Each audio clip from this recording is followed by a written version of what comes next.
So the Northern Territory rural and remote families often have little or no access to early intervention services.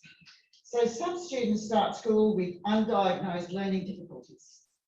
Often it's a home tutor, usually the mum, who makes observations in the home schoolroom and raises learning concerns with teachers when the child starts school.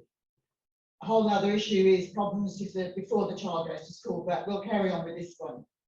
Nevertheless, there are examples of families going months, even years, before they understood or had enough information to seek professional help, sometimes without support from the school.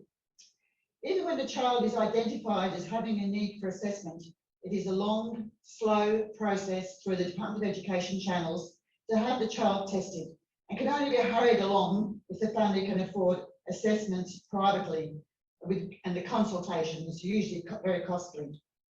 In addition, there are the expenses of travel, accommodation, time off from work, days away from family responsibilities, the homeschool room, etc.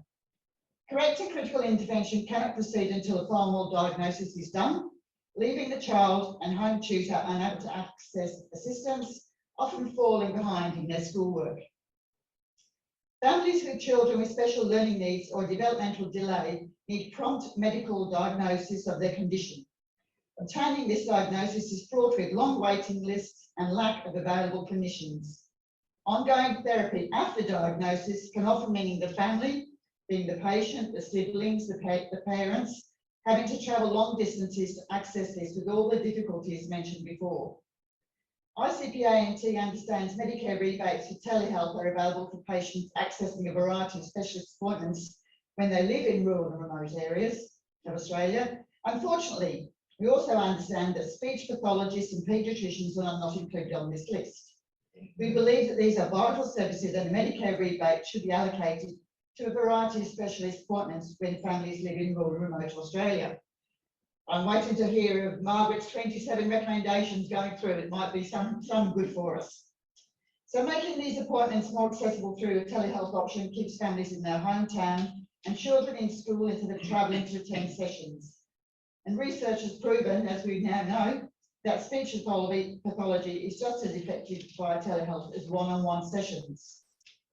And the government must remember that $1 spent now on early intervention for children with specific education needs could well save thousands of dollars in the future for the healthcare system.